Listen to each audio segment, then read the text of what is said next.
ఈ యొక్క సమయమందు మన మధ్యన సహోదరులు ప్రియులు డేవిడ్ పాల్ గారు మరి Hyderabad school of preaching Allagadda బావి డైరెక్టర్ గారు మన మధ్యన ఉండడం విశేషం.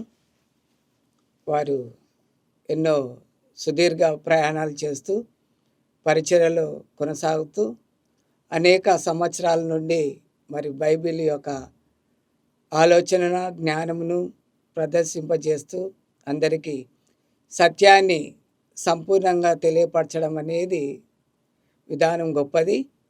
వారితో చర్చించడానికి ఈ యొక్క ఏర్పాటు చేసినందుకు కృతజ్ఞతలు.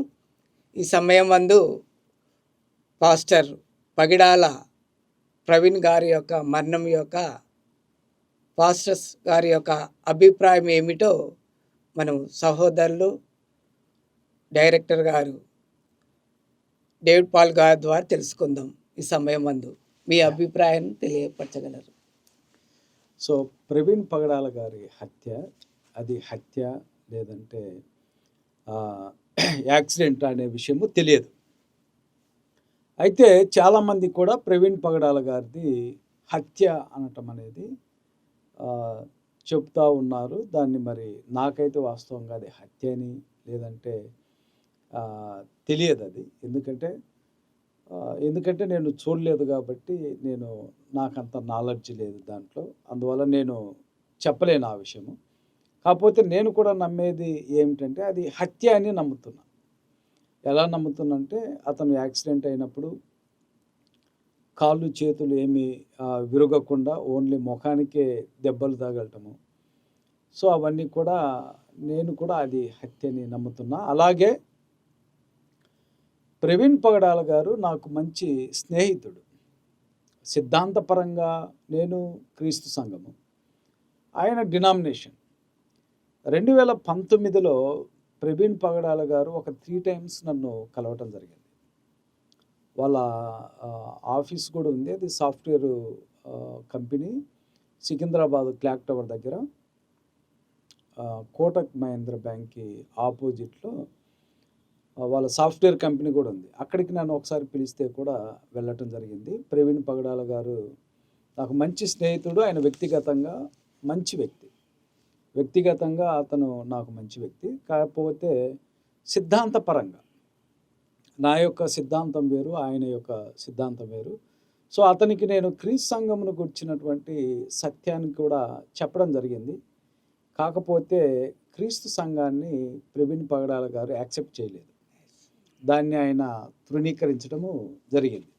కానీ నేను అతనికి తెలియచేయటం జరిగింది. నాకు ఫోన్ చేసేవాడు, కొన్నిసార్లు చాలాసార్లు మాట్లాడటం కూడా జరిగింది. అయితే నేను చెప్పాలనుకున్నటువంటి విషయం ఏంటంటే, చాలామంది ఈ భారతదేశంలో చాలామంది జరగబోయేటువంటి సంగతులను చెబుతుంటారు.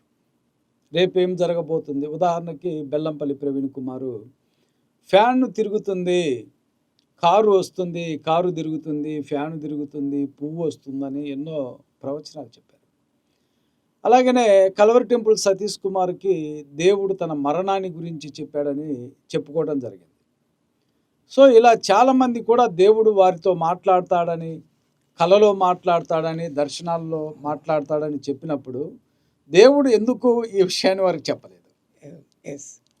రెండోది, ఒకవేళ దేవుడు వారికి బయలుపరిస్తే సరే, చనిపోయిన తర్వాత అయినా అతన్ని చంపింది ఎవరని వీళ్ళు చెప్పాలి. మీరు ఎగ్జాంపుల్ ఆలోచన చేస్తే చాలామంది, ఈ శ్యామ్ కిషోర్ అనే వ్యక్తి, బెల్లంపల్లి ప్రవీణ్ కుమార్ అనే వ్యక్తి, స్టీఫెన్ పాల్ అనేటువంటి వ్యక్తి, ఇలా చాలామంది కూడా సురేష్, రమేష్, నరేష్, యేసు నిన్ను పిలుచుచున్నాడు అని అంటుంటారు. జీసస్ కాల్స్ కానీ వీళ్ళందరినీ కూడా ప్రవీణ్ పగడాల గారిని ఎవరు చంపారో చెప్పమనండి. వీళ్ళు కృపావరాలు ఉన్నాయి, దేవుడు కలల ద్వారా దర్శనముల ద్వారా మాట్లాడతాడన్నప్పుడు ప్రవీణ్ కుమార్ని ఎవరు హత్య చేశారో వీళ్ళ కాడ ఈ వరాలు ఉంటే చెప్పాలి. మీరు ఆలోచన చేయండి. అంటే బెల్లంపల్లి ప్రవీణ్ కుమార్ అనేటువంటి వ్యక్తి జరగబోయేటువంటి సంగతులను చెప్పేటువంటి వ్యక్తులు వీళ్ళందరూ ఉన్నట్లయితే పగడాల ప్రవీణ్ను ఎవరు హత్య చేశారో వీళ్ళందరూ కూడా చెప్పవలసి. ఒకవేళ చెప్పలేదు అంటే అర్థమైంది వాళ్ళు అబద్ధికులు అని అర్థం. అందుకని వీళ్ళందరూ కూడా ఎవరైతే ఈ కార్పొరేట్ వాళ్ళందరూ కూడా వాళ్ళు అబద్ధికులు, వాళ్ళకు గ్రంథంలో ఏమీ తెలియదు, అలాగే వారికి రక్షణ లేదు. వారు ఏ లేఖనము ప్రకారము పరలోకానికి వెళ్తారు అనే విషయాన్ని చెప్పమంటే వాళ్ళు చెప్పలేరు.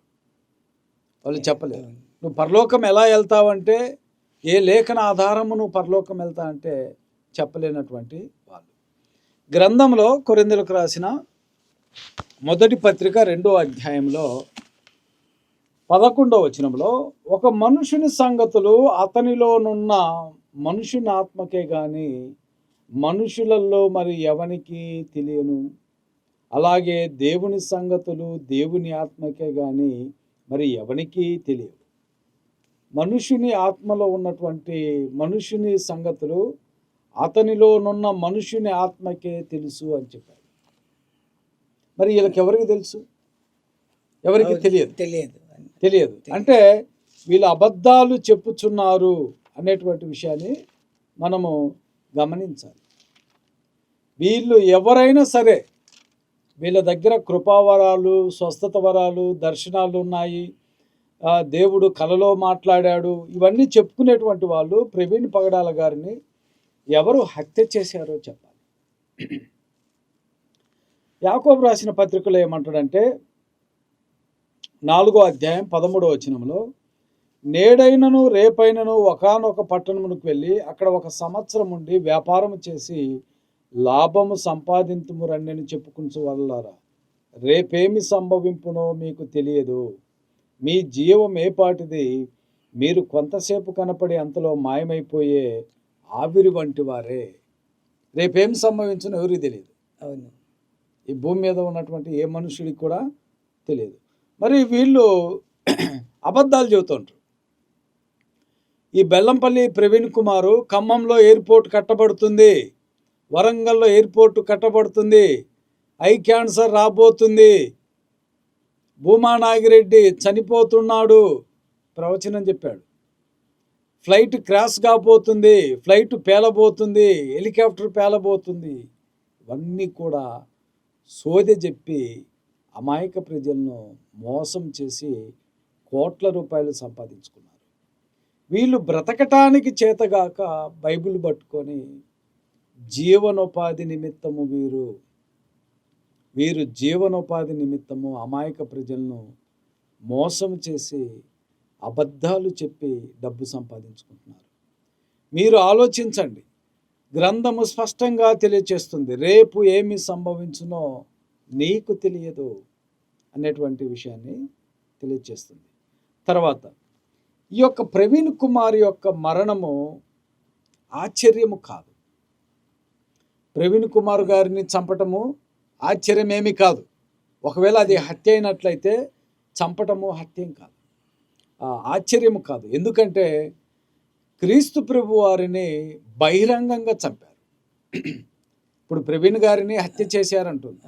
అవును, అది సీక్రెట్గా అంటుంది. అవును, కానీ గ్రంథంలో ఎవరిని సీక్రెట్గా హత్య చేయలేదు. అవును, క్రీస్తు ప్రభు వారిని బహిరంగంగా శిలువ వేసి చంపారు. అపోస్తులైనటువంటి పౌలు గారు 9వ అధ్యాయము, అపోస్తుల కార్యం 9వ అధ్యాయం 1-5 వచనాలు బహిరంగంగా దమస్కో పట్టణానికి వెళ్ళి అనేకులను పట్టుకొని వచ్చి జెరూషలేములో చంపడం జరిగింది. అపోస్తుల కార్యం 7వ అధ్యాయము 1-60 వచనాలు మనం చదువుకున్నట్లయితే స్టెఫన్ను బహిరంగంగా రాళ్లతో కొట్టి చంపారు. 12వ అధ్యాయంలో అపోస్తులైనటువంటి యాకోబును చంపేశారు. అలాగనే బాప్తీసం ఇచ్చేటువంటి యోహాను తలకాయ నరికి చంపేశారు. అంటే ఒక వ్యక్తిని ఎక్కడ కూడా గ్రంథంలో సీక్రెట్గా చంపలేదు. పాత నిబంధనలో ఉన్నటువంటి ప్రవక్తలను కూడా రంపములతో కోశారు, అనేకులను చంపివేయటం జరిగింది. ఒక వ్యక్తిని హత్య చేసినప్పుడు గ్రంథములో సీక్రెట్గా హత్య అనేది జరగలేదు, అవును. బహిరంగంగా హత్య హత్య జరిగింది. చేస్తారు.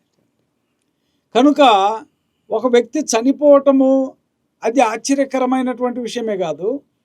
ఒకవేళ ఒక వ్యక్తి చంపబడితే చంపబడటము ఆశ్చర్యము కాదు. ఎందుకనగా మొట్టమొదటి నరహంతకుడు ఎవరంటే, మొట్టమొదటి నరహంతకుడు కయ్యూను. దేవుడు మొట్టమొదటి మానవుడైనటువంటి ఆదామును సృష్టిస్తే ఆయనకు జన్మించినటువంటి ఇద్దరు కుమారులో మొదటి నరహంతకుడు కయ్యూను. అంటే మొదటి హత్య ఎక్కడ జరిగిందంటే మొదటి సంతానములోనే జరిగింది. దేవుడు భూమి మీద మొట్టమొదటి మానవుణ్ణి ఆదామును సృష్టించినప్పుడు తన కుమారుడే తన సహోదరుణ్ణి హత్య చేయడం జరిగింది. అందుకని హత్య అనేది ఒక వ్యక్తిని జరిగితే అది ఆశ్చర్యము చెందాల్సినటువంటి అవసరత లేదు. కానీ ఈ యొక్క సేవకులని చెప్పుకునేటువంటి వాళ్ళు ఎవరైతే ఉన్నారో వారు ప్రవీణ్ పగడాల గారిని ఎవరు హత్య చేశారో వీరు తెలియచేయాలి. ఎందుకంటే వీళ్ళకు దేవుడు రాత్రి మాట్లాడతాడు, ఉదయం మాట్లాడతాడు, మధ్యాహ్నం మాట్లాడతాడు, సాయంత్రం మాట్లాడుతుంటాడు. రంజిత్ ఓఫీర్ గారు ఉన్నాడు, ఆయన నిద్రపోతుంటే ప్రభువు లేపి మాట్లాడతాడంట. రంజిత్ లే లే అని లేపి నిద్రలోంచి లేపి మాట్లాడతాడంట. మళ్ళీ ఇప్పుడు వీళ్ళకి ఎందుకు చెప్పట్లేదు? దేవుడు వీరితో కలలో కానీ దర్శనంలో కానీ మాట్లాడితే ప్రవీణ్ పగడాల గారిని ఎవరు చంపింది వీళ్ళు చెప్పాలి.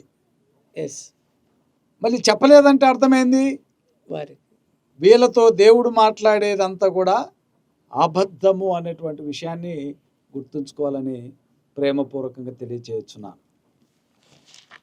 అందరికీ వందనం. అందరికీ వందనాలు. మంచిది. Thank you brother David Paul గారు. మరి ప్రవీణ్ గారి యొక్క మరణం గురించి మంచి అభిప్రాయాన్ని తెలియపరిచినారు. అది మరణం అనేది రహస్యంగా ఉండకూడదు, బహిరంగంగానే జరిగినాయని కొన్ని సంఘటనల ద్వారా వారు తెలియపరచడం అనేది విశేషం. ఇది పాస్టర్స్ కూడా వాటిని తెలియపరచవలసినదిగా వారు కూడా మరి వీడియో ద్వారా ఈ యొక్క వారి యొక్క ఆలోచన ద్వారా తెలియపరిచినందుకు వారికి ప్రత్యేకమైన వందనాలు, ధన్యవాదాలు.